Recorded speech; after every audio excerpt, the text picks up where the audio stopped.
We are live.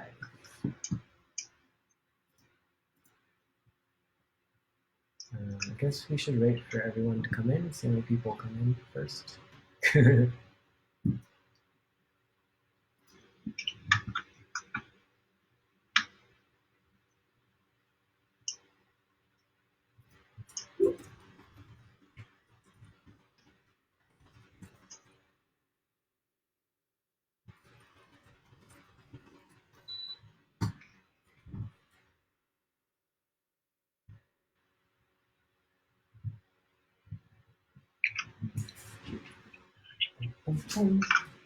Should play like music. You can.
Hi, well, LA, Munich, Columbus, that was fast.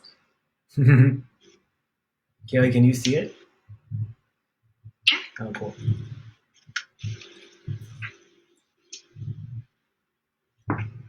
Get started in a bit as people fill in.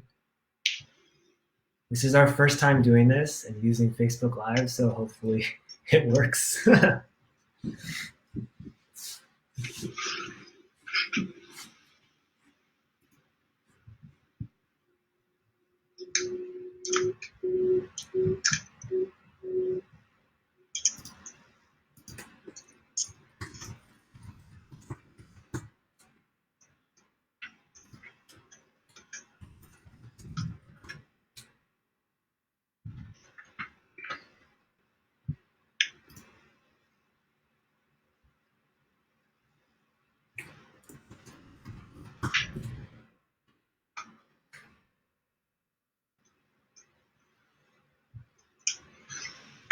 All right. Hi, everyone. We're going to get started on our first ever live Facebook Live Q&A. Just to introduce myself, my name is Ryan Teng. I'm the VP of Business Development for the Americas for Clo. This is my fourth year here. And I always like to preface everything in terms of saying that I did not go to fashion school. That's what Kaylee did. But my experience has been working in retail / buying / wholesale sales licensed apparel for over a decade. So Clo's the best job I ever had, and I'm really excited to talk today and answer some questions that you guys might be having. Awesome. Thanks, Ryan. I'm Kaylee Taylor. I am the design lead on the New York team, or for the design team. I'm excited to be here with you guys today. I've been with the company for about 2.5 years. As Ryan mentioned, I did go to fashion school, and I worked in technical design for a number of years before joining the Clo team. So I'm happy to answer any of the questions today. Great. So we do already have some questions that were pulled from Instagram, Facebook, LinkedIn in general. So we'll probably start from there. And so the first, we kind of broke them into sections based on what was already asked. And of course, we can we will go through the questions that are being asked live on Facebook afterwards. But But the first question is about industry changes and questions, which is first series of questions. And it was, how do you see 3D design changing team roles in companies? Since this program will technically put 4 to 5 people jobs into one if they use a program like Clo for their company. This is a great question. This is one that we get faced a lot, not just in terms of when companies are scaling using Clo or 3D, but even during a demo. I think the number one fear is that 3D is here to replace people, and that has never been our goal. That is never even going to be close to our goal. What our number one ethos as a company has always been is, how do we find ways to empower users? The best way to explain this is that how do we find ways to make a pattern maker better at their job? How do we find ways to make tech designers able to do fit better and faster? For most of you who work in the industry for some time, you've known that a lot of your job and your life is bogged down mostly by chasing Excel sheets or tech packs or samples that haven't arrived on time, and you don't have time to be creative or enjoy your job anymore. And that's what 3D's goal is. It's to unite all these different categories together using the same software. So instead of saying 4 to 5 people's jobs in one, it's more that 4 to 5 people use the same software and unite to go even faster through their process. And Kaylee will probably chime in with her opinion as well. Yeah, thank you. I was gonna tag on, we always say too that the software creates empathy, and that more people are able to understand and appreciate what other departments do, which is really hard to do when you're not all on the same collaborative tool. So what we've seen too in trainings is that tech designers are able to be more creative in aspects that they don't normally get to touch, and designers are learning more about patterns and areas that they don't normally get to touch either. So it's really creating a language through this tool that all these different departments are collaborating on, as Ryan touched on as well. Yeah, and the other thing is, like, we've realized, because the software is approaching quickly an end-to-end software, and we're trying our best to get there as soon as possible based on more needs that come up in feature requests. But we've trained photographers, we've trained e-commerce people, marketing people. They just all use the software very differently. And I think that's been our most rewarding and validating discovery as of the past year, is that we can teach the software to anyone. And that's kind of the beautiful thing of what, we have to thank our developers. We didn't develop the software, but to thank them for creating something that's been so robust in that sense. Cool. Absolutely. So the next question was, how long do you think it will take until 3D design will be the industry standard for development? I wish yesterday. I wish a lot of these companies could, especially in the current situation, how this would have helped their issue without getting physical samples right now. And a lot of our clients who've been with us for a long time, luckily, have been able to mediate the situation easily. But I don't think that's up to us. I don't think any company has ever succeeded by forcing you to listen to them. And we firmly believe that it's up to the users. It's up to everyone who's on this conversation right now about how much can you spread this concept of 3D, regardless if it's Clo or anything else, but how much can you tell others about how fun it is to use, how easy it is to use, how you learned it, the benefits you've learned. Everyone's story is going to be different. I think those stories together will actually push the industry forward, and that's all we're here trying to do. I think companies too need to understand the need, and as Ryan was explaining, in this current situation, we've seen a lot of people want to understand more about the software, either by learning the tool, by trainings either on our YouTube page or trainings with us and our design team, or getting demos to understand what the software is all about. And all of that education is so important in order to move into more of a 3D workflow. Yeah, and I guess the second part of this would be, how long do you think it will be before the use of 3D becomes standard, and then will Clo be at the forefront of the standardization, in part to your program being accessible to individuals outside of the workplace, unlike other CAD 3D programs currently in the industry? I can tell you what we hope, and I can tell you what we want, and I can tell you what we think is going to happen. And for us to democratize the software, where if you're a student, you can pay $25 a month for the software, or sign up for a trial for 30 days for free. It has a lot to do with our vision We see a lot of different 3D softwares out there who are partnering with schools and offering it to continue education or night school. And to us, that's great, but it also doesn't mean that once you learn that software, unless your company is using it, you don't have access to that software after that. And for us, we want to be able to teach students who can use the software, and then even if between while they're getting jobs, they can still freelance. They can still make money and still do this. And right now, I think a big message that we have is with our whole new YouTube series that's was a 4-week release, but it's a ton of video content that basically runs through our basic training, plus the fact that you can do 30-day free trial. You can literally learn the software in 30 days based on your own your own gumption and your own what you think you can do. But that's absolutely free. We don't even take your credit card information. And I think from there, you can easily get freelance work. And that's kind of the beauty of what we're trying to create, is that you can do so much more if you just take the time to learn a new skill. And we encourage a lot of even our enterprise clients, when they start doing trainings, and some of them are resistant because they don't want to change, but now they realize that if they didn't have the skill, the industry is already moving in this direction. I have to say, our individual users are probably they're so inspiring, because we are able to see what they create via Instagram and Facebook and however they share. And it's incredible to see what you can do in such a short period of time in the software, and what you're able to create, not even garment wise, but accessories, soft home goods, you name it, anything soft simulation wise, we can tackle that in Clo, which is really amazing. Cool.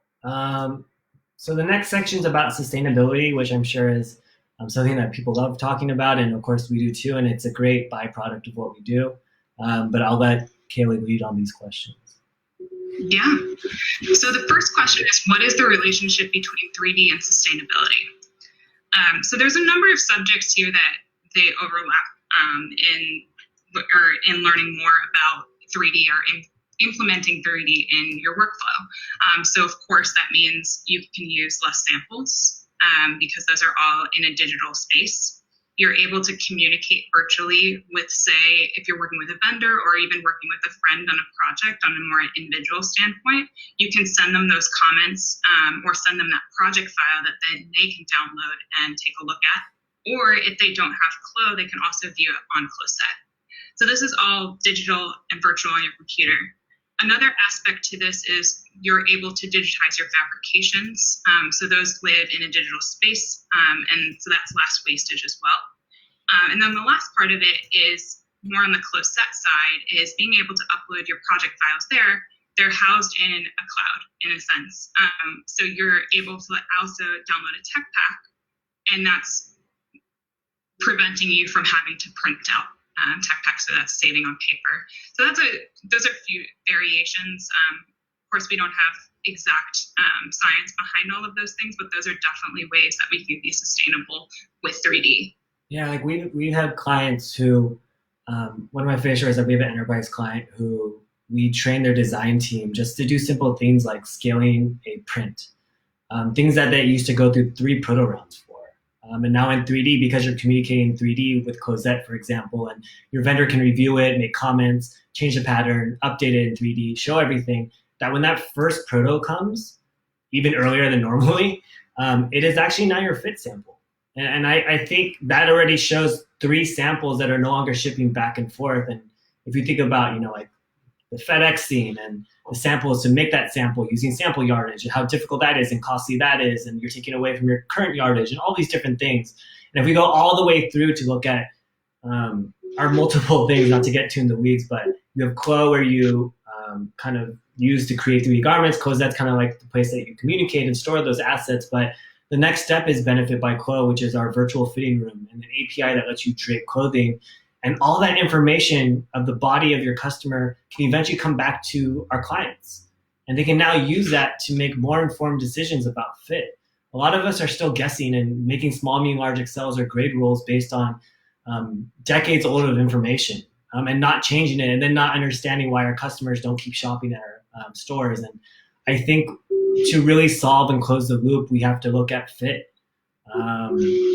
And my favorite line is Tabea Soriano, who's a great leader in sustainability, once said, Fit is the gatekeeper to a brand's identity. And I repeat it all the time because it's something that we don't think about. We think so much about trend and styling and colors and things like that. But if you don't have fit down, you don't have anything right. And that's what builds loyalty with a customer. Yeah, I think that's great. Another thing too is if you have like repeat body seasons after season or season after season, you can also see those in 3D, and that's also a great way to just start to create a digital library. I guess the next question is very similar to what we just answered. So how do you see 3D design playing a part towards sustainable fashions? Fewer samples, custom-made clothes, fewer garments in all.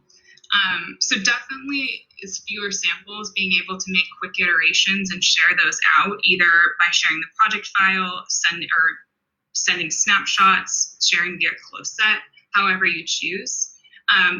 Custom made clothes is another really awesome topic, because in Clo you're able to bring in an avatar or an OBJ or customize our default avatars to then change the body shape and see how that would drape.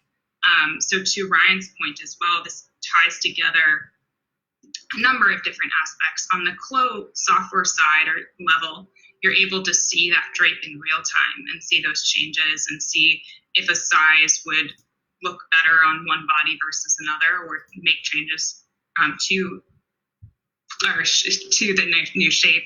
And then once you're able to take that all the way to the client side, is if you have that garment, you're able to put in your body measurement in benefit and then see how that would drape. So I think there's a number of different avenues in that sense.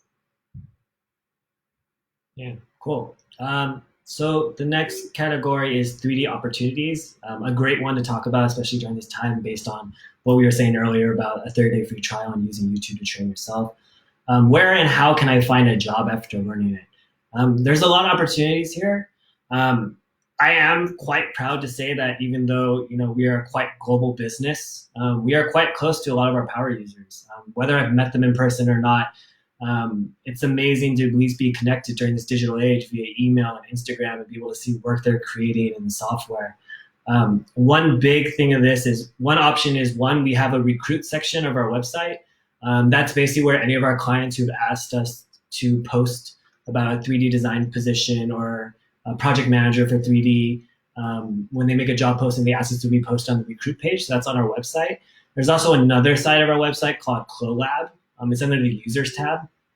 It's basically a quote unquote Instagram version of 3D. So you're able to show as a user what you've built, your entire portfolio, how long you use the software. You can get recommended as a power user. People can like your pictures. And that's usually where we direct a lot of our clients who are looking for freelancers, because it's a quick way to see the capabilities of a user, and also be able to email them directly based on the contact information on the website. Those are the quickest ways off the top of my head. I'm sure, Kaylee, do you have anything to add? Yeah. We've also seen a number of companies that will post these on their websites as well, as Ryan mentioned, but even in internships now too.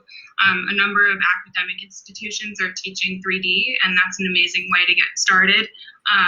And if a company is using it, that might be either a requirement or definitely a plus when you're applying. So just adding on to what Ryan said there. Yeah, cool. And then, and the next one's the same question. It's like, how can I get a job in the 3D design field? I don't think it's that dissimilar to how it currently works. And as odd as it is to say, I think networking is kind of important. And I don't mean it in the weird way where you go to like meetups and you try to give everyone your business card. I think we've tried really hard to build a strong, as I call it, a community. Through CloLab, through the forums, through lots of different ways, to have people get to know each other digitally, just through their work. And I think the faster you spend the energy on getting to learn more about 3D as a whole, getting to know the people who are in front of you, who are actually quite open to imparting knowledge that they've learned over the time, such as the Fabricant or Bahar, who's really great in Europe, and we have a bunch of power users like Shudu and a lot. They're actually quite open and talk a lot publicly about how they've come this far. And I think the more curious you are, the easier it'll get to keep an open mind. And I mean, stay in touch with us as well. We're always, I think that's our goal too. Like when we talk about helping users, it's not just about speed to market and development and creativity. It's also about helping them get jobs faster out of college, which is why we focus so much on academia in the past 2 years, about getting schools to teach a curriculum of it. And it's been very, very successful in partnership with our clients who are next to those colleges, from University of Minnesota to Drexel to VCU, to FITM to Parsons to FIT, Academy of Art University of San Francisco, Cornell, Chicago. Our institute just started. Like, it's a very long list now, and we're really excited to work with academia to push this along, because that's where the future is. And if we don't teach it now, where we already are, the future will continue to slow down. Yeah.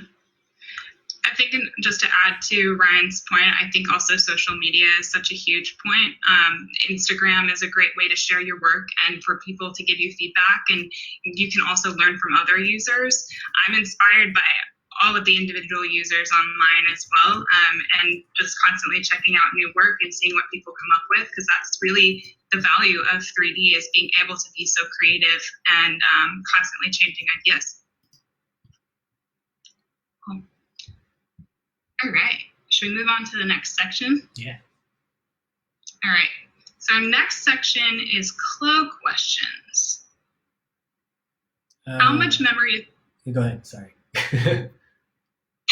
How much memory is required on your computer to download CLO? They joke that I'm resident IT, but I actually don't know very much.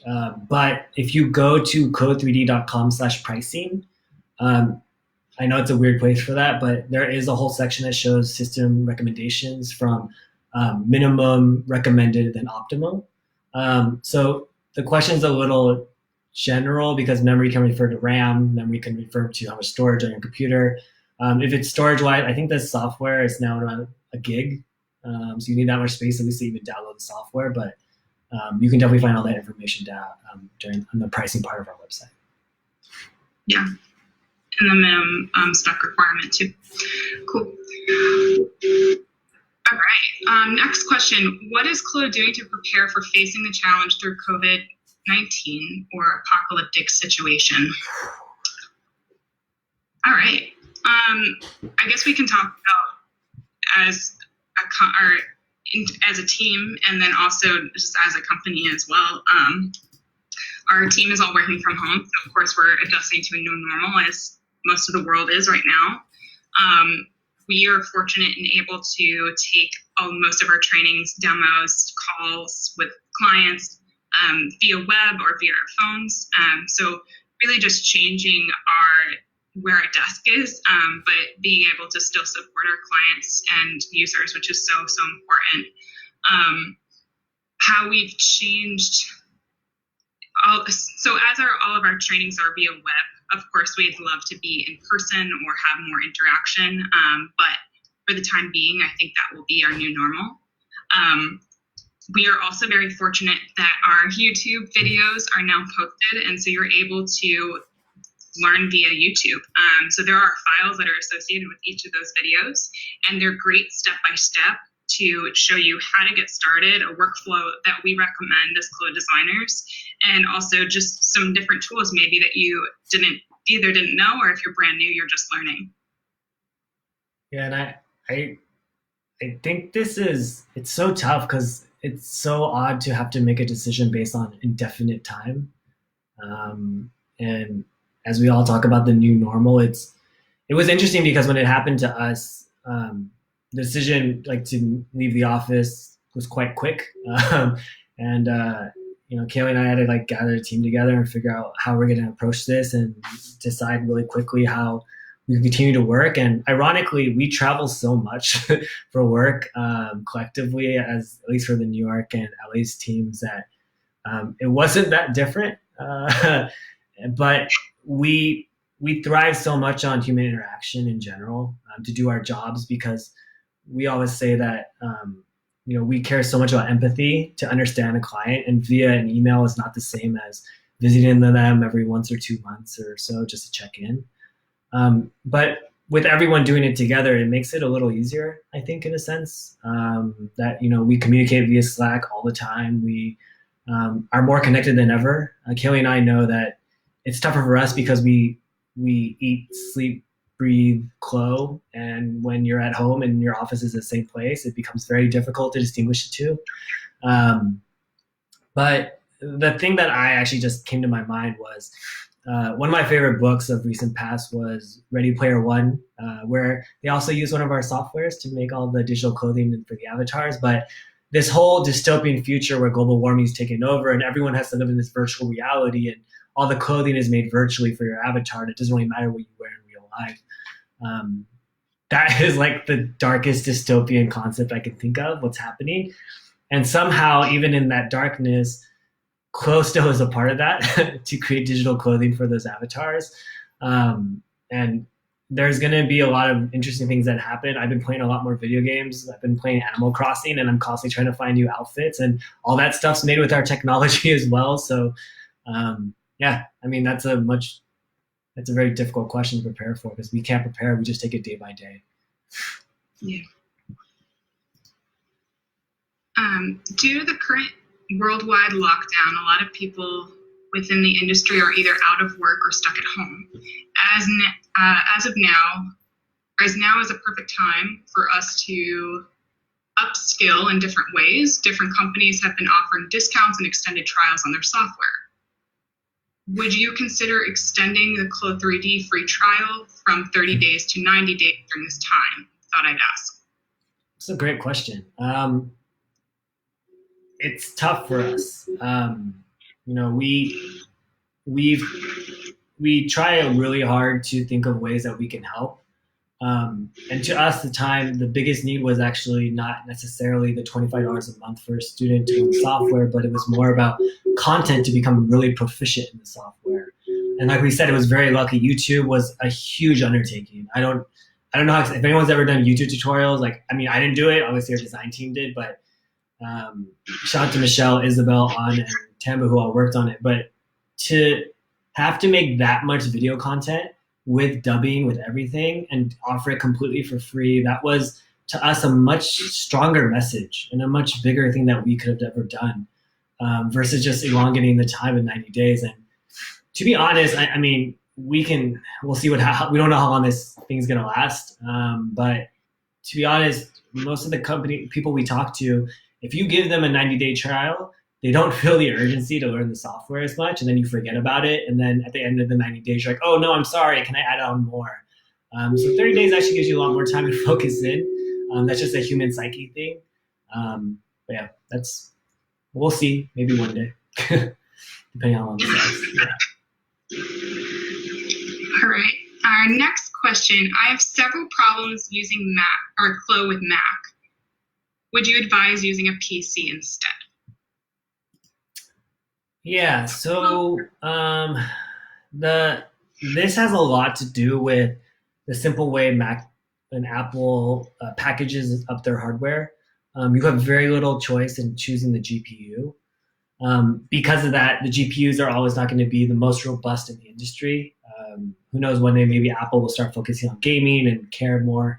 There's a lot of rumors floating around about that. I don't know anything, but I just read what I can.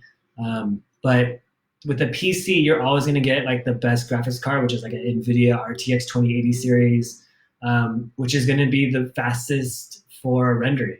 And it really depends on what you're using the software for. The simulation itself runs on the CPU. So if you can get the best CPU, that's good. For Mac, this is all also under the clo3d.com/pricing part of the website.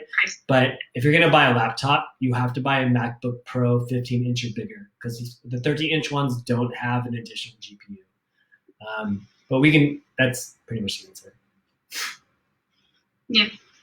And to Ryan's point too, you're able to train on computers that maybe don't have the highest GPU or to render out.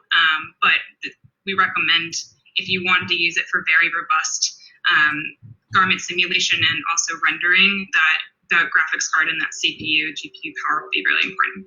But if you don't, you should take advantage of the closed beta to render in the cloud because that is free right now. True. And if you don't have a good GPU and you're on a Mac, you just upload it to Closette and render it in the cloud. There you go. Cool. When this pandemic and quarantine process is over, people may hesitate to try clothes on in store. Do you have a solution for this matter? As a matter of fact, we do. It is currently still in beta testing. Some major clients are using it to test out. If you go to www.benefitbyclo.com, you can learn about our virtual fitting API. What it is an API that actually drapes 3D clothing onto avatars. So our out-of-the-box technology would be an API that would live on, let's say like Clo had its own brand. So you went to cloclothing.com and you had a clothing brand, and you can enter up to 9 points of measurement to create an avatar that's the same body shape as you. You can then actually try on 3D garments. From there, basically turn on fit maps and see what size actually fits you best. It's really exciting for us to have this technology because everyone else's at this point is mostly based on analytics, saying that someone else the same size as you or the measurements you put in didn't return a garment, so it will fit you. That's not how fit works. We know that. It also, for us, ours takes into account draping, so fabric properties, where seams lie, all this different stuff for simulation. So it's a really accurate way of figuring out what actually will fit you. So that's one of the things. That's also something that we're working on, hopefully expanding, whether it goes to web, mobile, in-store. We're constantly working on it, but that is our solution that we hope to have readily available based on our clients providing that technology soon. Awesome. How many companies and organizations are using Clo? Where are they using the software primarily? How much is being utilized in their workflow? Who is using the software in companies? Example, designers, garment technicians, etc. I can do the first part, and I think you can do the second part. Yeah. Can't really divulge a number. I can tell you that the past few months have been a lot of gratitude, I think, for a lot of our vision and mission statements coming true. For us, especially not just globally, but at least especially for us in the New York office. We're us in Canada and South America and Central America. It's been really great to just get them onboarded and see how quickly they can get it going. And it's every sportswear company, major retailer, brands, small businesses, people who have one person in their office and they're a pattern maker, tech designer, marketing, e-commerce, and a mom. Like they're doing everything. And we don't really necessarily provide those numbers publicly just based off privacy issues, but it's been quite the ride. And it wasn't this way when I started 4 years ago. 3D was new to a lot of people, and now that 3D has become kind of no longer a luxury but a necessity in the supply chain, it's been quite wonderful to see all of it come to fruition. But I'll let Kaylee answer the second part. Yeah, sure. This is a multi-part question, so I'll break it down a little bit. I think the biggest thing that we've seen in some of our clients is that it will start in one department and then organically grow into others. And why this is so important is you're able to learn a process, and then I'd say a tech designer or a designer is like, oh, I'd love to show this to this other department. I think this will make the process easier for them. So for an example, let's say a design department starts with it, and how they start with it is their vendors are making their 3D samples and sending it to them via Closette. In Closette, they're able to make comments on those samples, and the vendor is then able to send corrections. A designer can also be trained on surface textures, so applying prints, changing colorways, print layout mode, graphics, looking at the interior of the garment as well, and making those call outs or even adding those things and then sending it to the next department or back to their vendor. Let's say a tech design department is also onboarded, or they start with it. I've seen that be really successful with making garment changes. So maybe you get your first 3D sample, you review that with your design team, and you can change the length, you can change in the entire garment if you really wanted to see if that's matching the vision of what the sample art should look like or the style. So there you're collaborating two departments, design and tech. We've also seen this happen in innovation departments and seeing where they can take that end to end, taking those samples that design and tech are working so closely on and with their production teams, and then utilizing those samples to make marketing assets, or garments that go on the website, you name it. Really the possibilities are endless. It depends on what you want it to be used for. I've also had a lot of sample makers and also pattern makers had great success in the tool as well, really helping those tech designers either make those changes or make blocks that the designers can start on. There's really a lot of different possibilities. So I'm sorry that was a long-winded answer there. No, I think it's necessary. It's something that when like 2 or 3 years ago, we would sit there and try to figure out like, okay, we can all like we're getting pigeonholed as a design tool, so we can only talk to designers, and the tech designer will come in and would be like, I don't know. But now the software has matured so much, and also our knowledge base of understanding how to use it and how to leverage it from multiple departments has really come a far way. And I think the most interesting thing is when you work with certain retailers who are using an apparel and then Home Goods finds out about it and they're like, wait, can I use it for pillows and blankets? We're like, you sure can. And then they're like talking to that, and then the e-commerce team will be like, hey, do we have a 3D software? It's like, yeah, we could be using it for this. Like, oh, that's amazing. And like, oh, we do stuffed animals. Like, yeah, you can use it there too. It's like, we make tents. Like, you could do so much in the software at this point that it's really, really exciting to grow with these companies and find other ways to leverage the software, not just one department or category for that matter.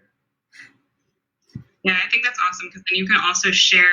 So we've seen too at some companies that they aren't sharing assets between departments, and this makes it helps everyone in order to share that information. You're learning.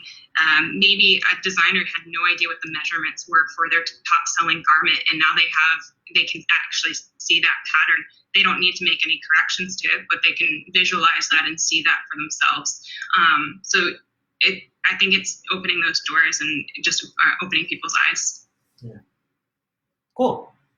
So our next questions are things that were asked in the thread currently. So we're going to start going through those. How do you think designing in 3D will affect the apparel industry after COVID-19?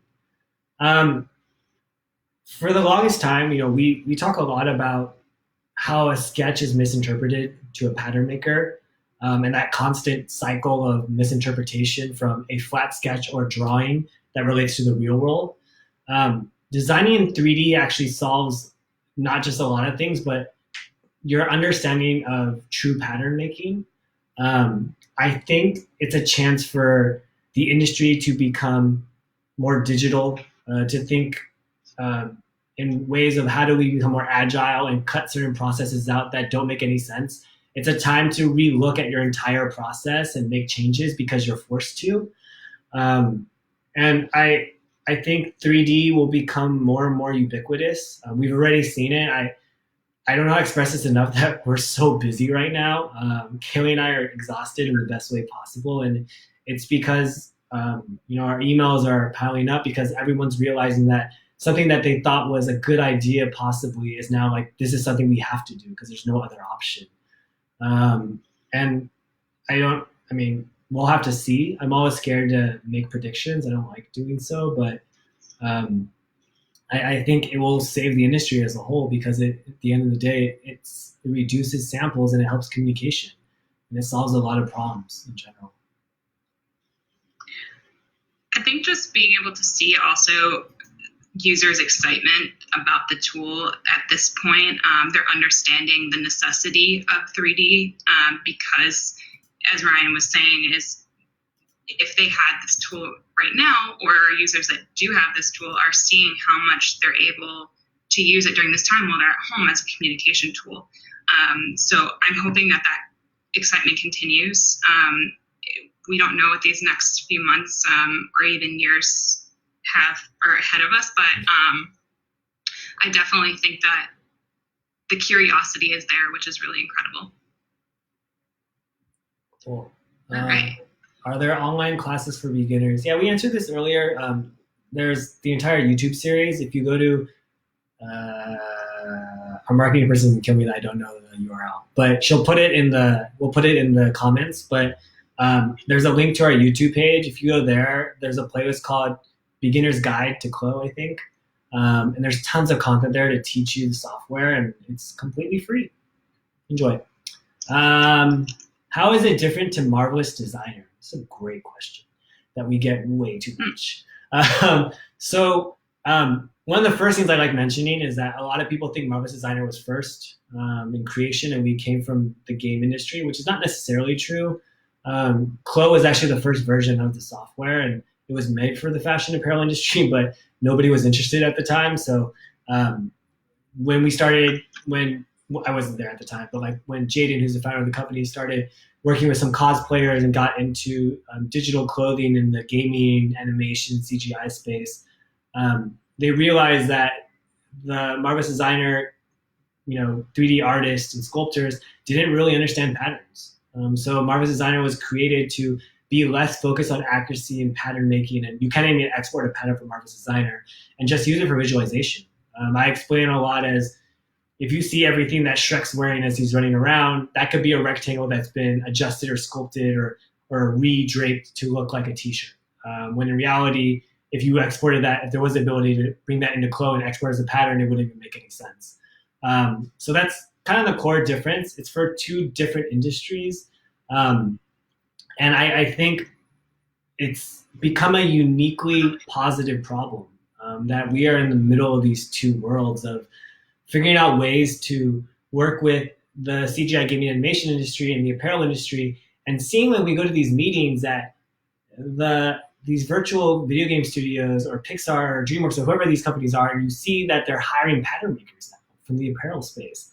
And then we go to these, innovative companies like the Nikes and the Lululemons of the world, and you hear that they hired someone from a 3D artist to make their avatars for them. And you see this cross-pollination that's happening that's kind of beautiful. And there's a bunch of different collaborations, if you guys have been watching the news, such as Louis Vuitton and Riot Games, to do a whole virtual collection of stuff for the winner of League of Legends and stuff like that. And it's going to happen more and more. But the key difference is that it's for two completely different demographics.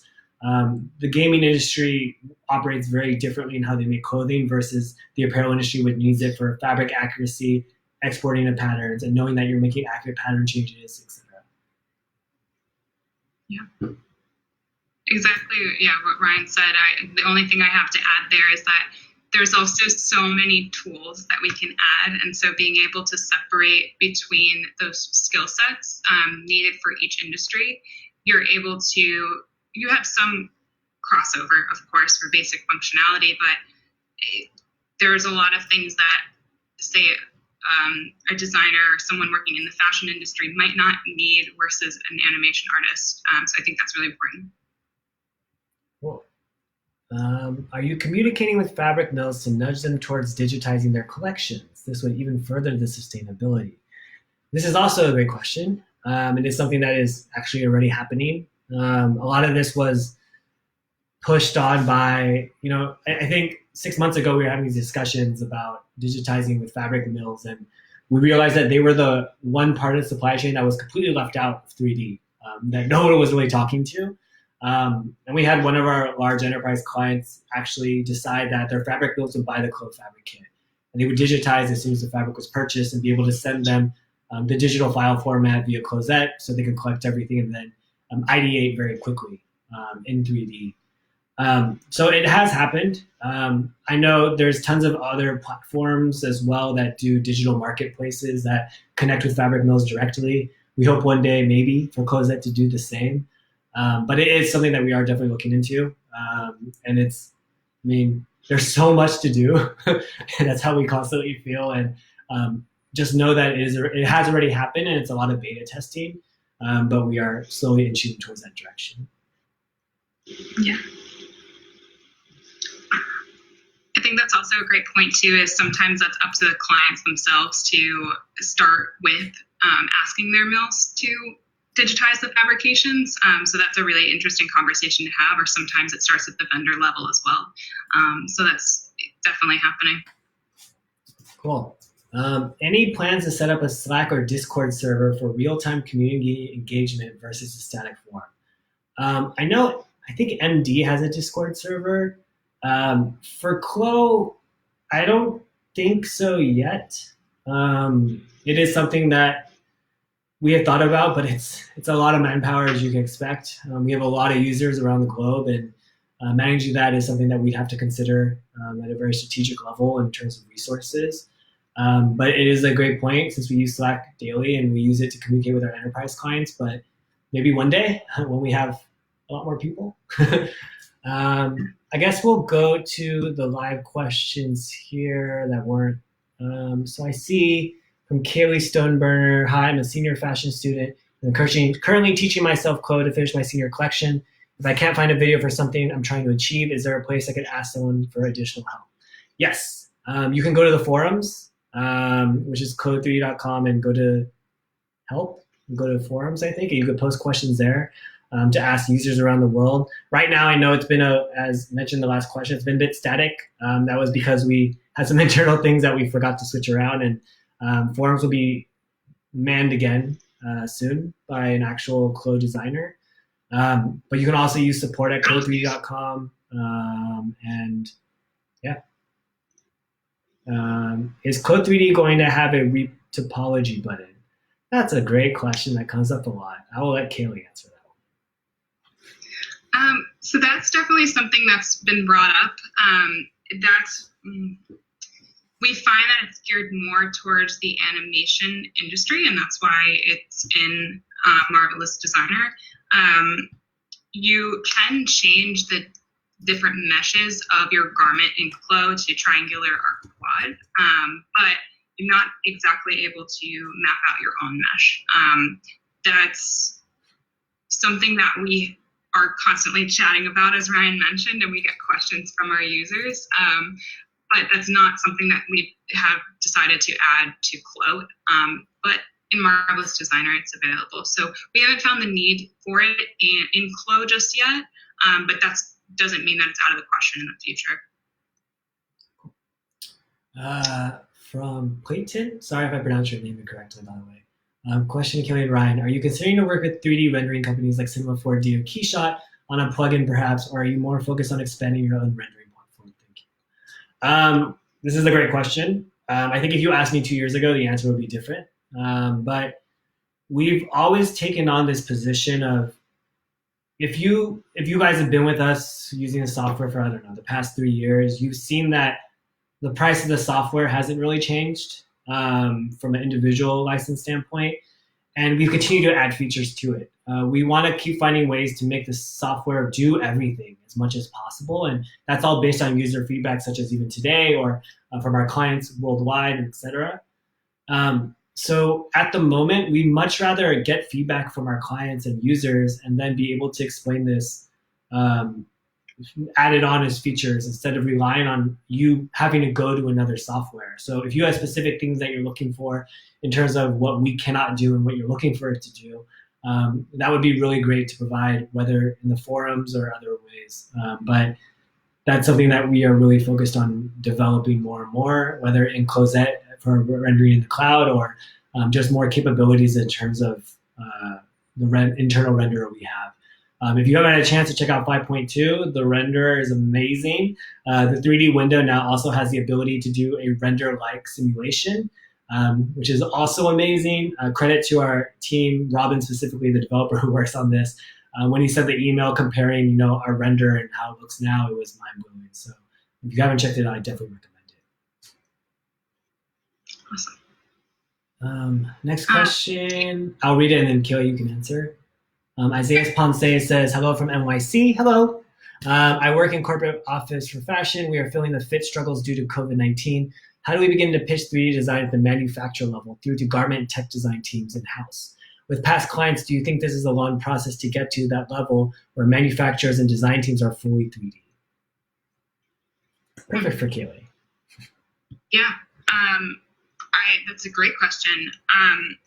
It's been really eye-opening, even in the past or since I've been at Clo, to see vendors' responses to Clo or 3D in general. We have found that vendors are open to the idea of 3D because they're able to see those corrections in live time and quickly and really understand what the designer or tech designer or whoever is creating the garment isn't their intent for that garment. So it gives them, instead of having a flat tech pack, they're able to see maybe the interior construction, or if you only have the exterior of your garment as well, they're able to see the drape. That is a great communication tool because, as we know, a flat sketch doesn't always translate into a 3D garment as we've hoped it would. And so being able to see that in live time is pretty amazing. The communication aspect of Clo and Closet as well is pretty incredible, in being able to leave annotations on a 3D garment. So vendors that do start, maybe they are receiving the tech pack and the sketch, they're able to send that, maybe that's their starting point, they're able to send the 3D garment, and the designer is, or whoever is able to leave a comment directly on that 3D garment in live time with annotation and send that right back. So you're cutting down in time needed to send back a pinned sample, maybe that you had enough fitting, or cutting up the garment and sending that back for the corrections on the pattern. I think that is really helpful for vendors as a sign-on. Was the other part of the question internally, Ryan? I'm sorry. It's about pitching it to pitch 3D design, the manufacturer level through to garment tech design teams.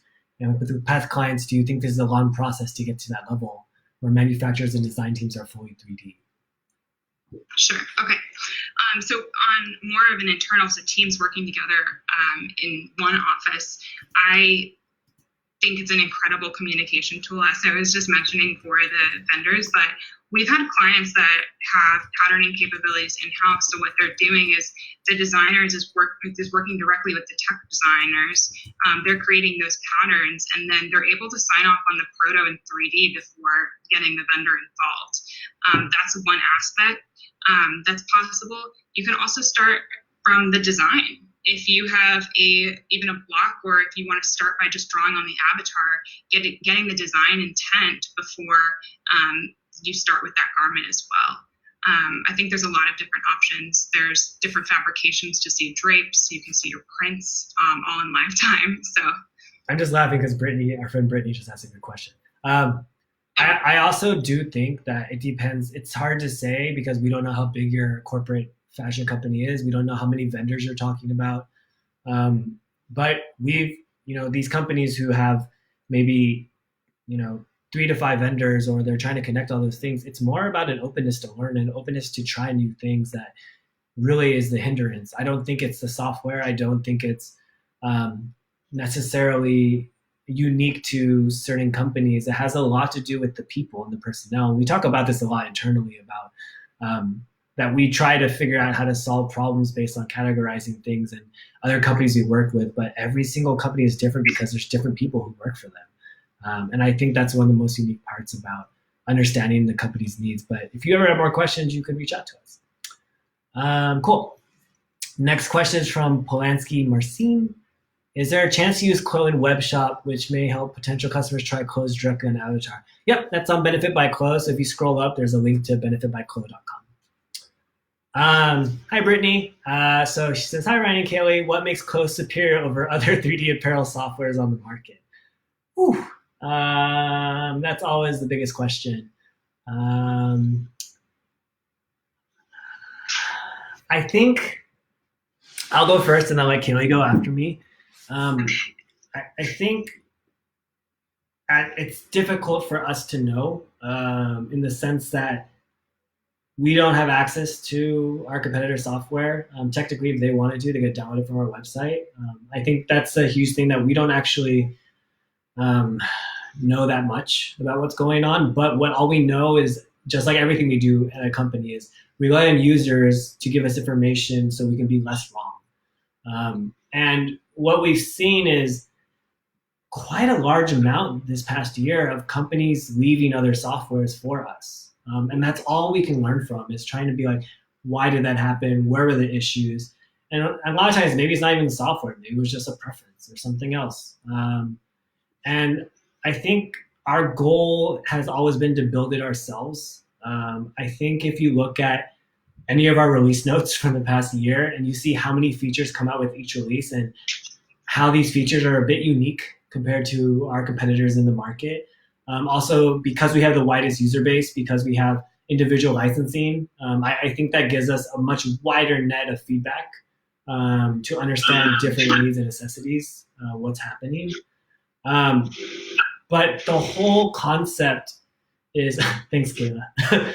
She says the interface is far superior. She's worked in the big three ones. But it has a lot to do with our ethos as a company. We much rather build it, like I said, build it for you, get the feedback, add it to the software, and continue to develop as agilely as possible. And the current situation with other softwares is that they're all split, whether it's one software is for tech design and pattern makers, and one software is for design only, or one software is for a 2D user, and one software is for a 3D expert, or whatever it may be.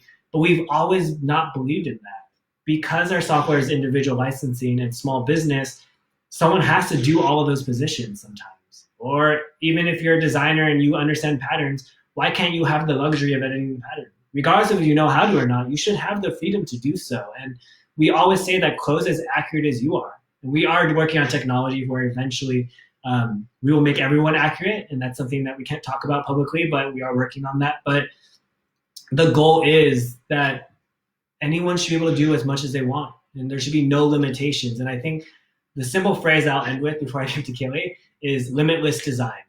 We truly believe at this point, when someone asks us, can I make a beach chair in the software or a soccer ball? We always go, let's try. And most of the time you can. And it's really about growing together and learning that we should be able to try things and see where it takes us. And I think it's the greatest part about working at Clo in general, is that we believe in that as a company. Yeah, I'll add to what Ryan said. I'm going to touch on why I find Clo inspiring and just the ethos behind our company. I always start by telling people that I gave my first demo a month and a half into working at Clo. I had no prior 3D knowledge, and so just the usability of the software and being able to really quickly make changes and edits and just show a new drape and get your ideas. Even if you, again, as Ryan was saying, if you aren't the best pattern maker in the world, that's okay. You're going to learn from your mistakes. You're going to learn from your garment draping in different fabrications and being able to see different prints, and the possibilities are really endless. I think what's so amazing about Clo is that we are built from the user's perspective. One of the most amazing parts of my job is being able to go back to a client and say, hey, the feature you requested is now here, and see how that changes their workflow. And being able to find these new features that our amazing development team has added, that in very short periods of time sometimes is really amazing, that we've requested or thought that it would help in a client's workflow. So I think that's what I think is so inspiring. And then also our founder, Jaden, is always thinking about the next step and what the user would want. So yeah, and the last thing I'll mention is the other word that comes up a lot is results.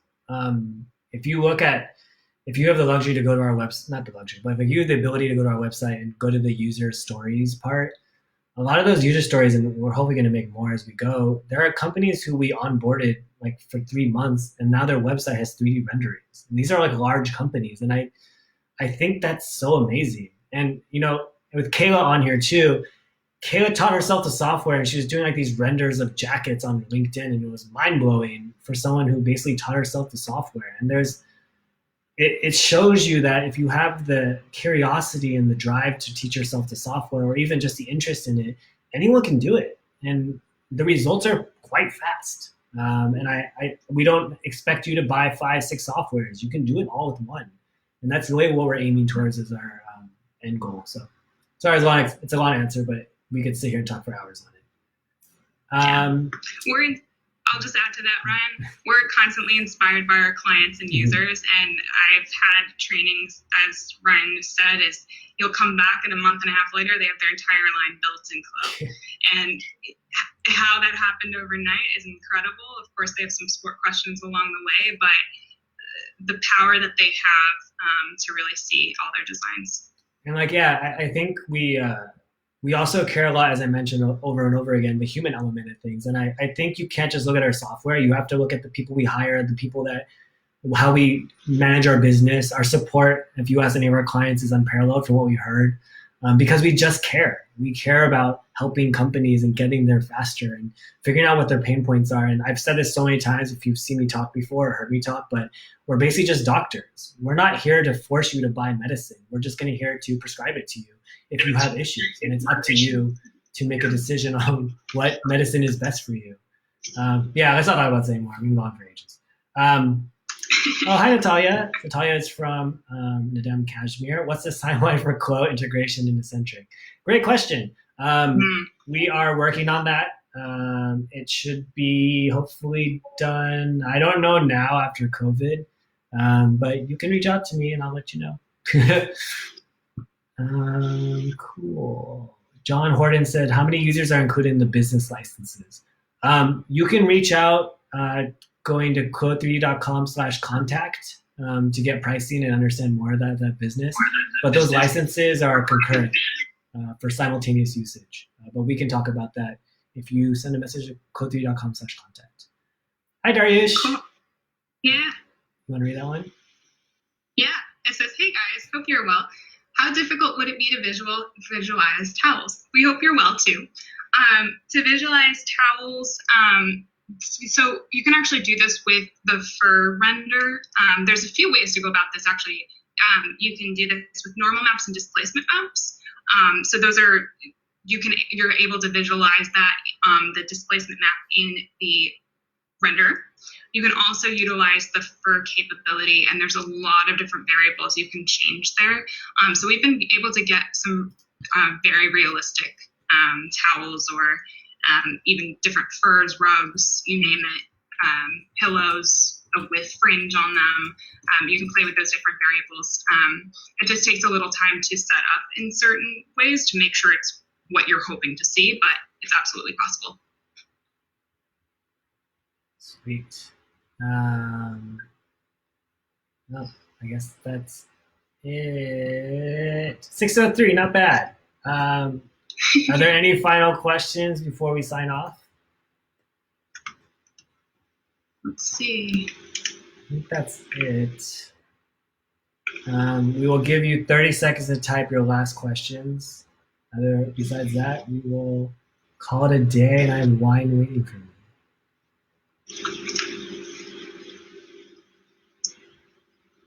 Nope.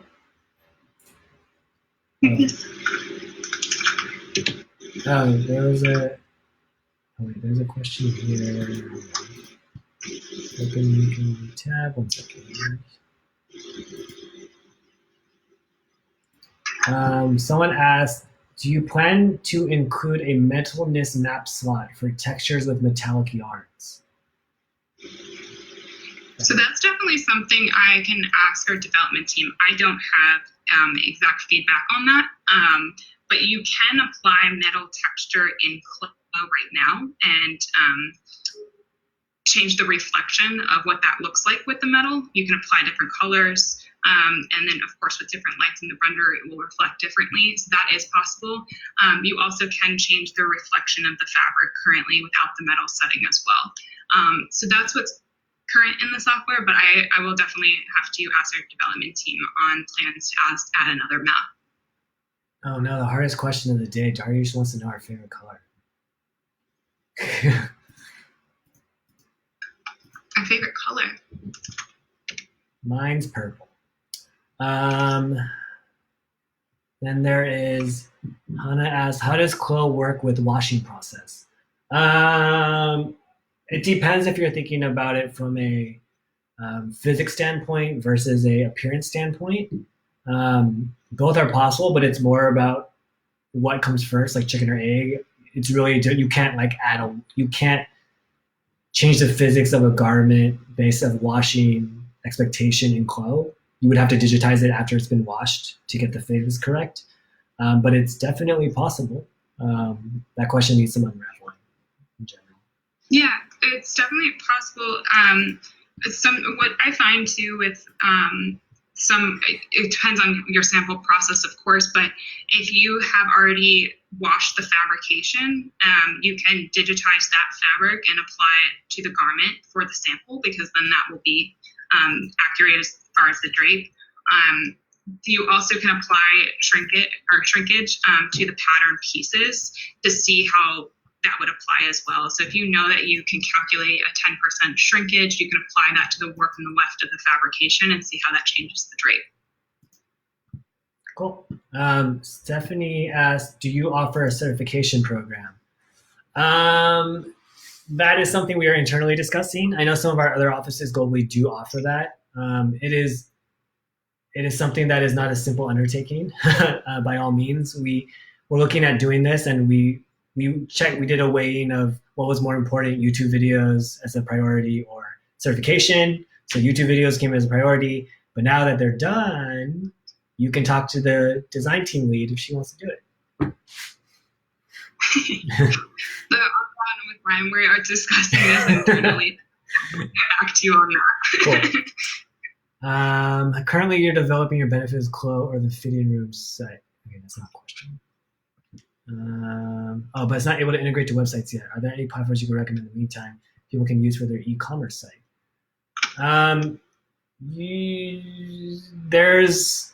It's tricky because benefit it's more about the fitting. It's mostly about using the API to drape a 3D garment onto an avatar. It doesn't also have to be our avatar, by the way. You can use 3D Look if you have looked them up. Whitney just released a great article with the interline talking about the body shaped hole in a fashion's problem, which is great. But there are plans to include embedding of Closet, so you can actually push your 3D garments out to your website. There's stuff that we're working on and just hasn't released yet, but we will keep an eye out, and it's coming. I guess you can answer this question, Kaylee. Can you apply shrinkage allowance into it? The allowance. So it depends on how you're going about it. I mean, you can apply different amounts of shrinkage. It's not necessarily giving it a tolerance or an allowance between two percentages, though you do have to put in 1% of shrinkage. So I guess it's not an allowance per se, but you're able to see it vary. You can change that percentage. Cool. Are you planning to add a virtual fashion show function in Clo instead of adding simulating stages and models manually? Do you understand that one, Kaylee? Oh, I guess maybe to just because applying the motion files and then adding the stages that are provided in Clo. So currently in the software, you do have stages as an option as in default, so that come with the software that you can use. And there's also motion files that can apply to the default avatars that you can use to create a fashion show.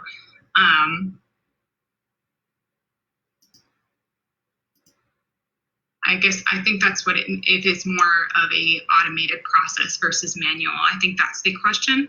I'm not sure what the plans are for that at this point, because I know that making sure that we have more motion files for each of the avatars in order to do different positions and whatnot, it definitely you'd have to stage the 3D window because the possibilities are so endless. It's a full 3D environment.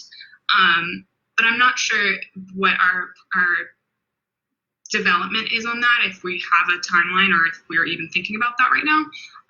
But that's definitely something I can ask. How about garment dye and garment wash? Would you suggest the vendor to provide pre-washed fabric or dyed fabric to test the fabric property? Yes. If you need the physics to be accurate, then yes. If you're not using it for fit, I mean, you could just get the appearance to look similar, but yeah. Yeah, exactly what Ryan just said. If you can test the fabric pre and post wash and see the difference of the drape, you can then apply that to the garment.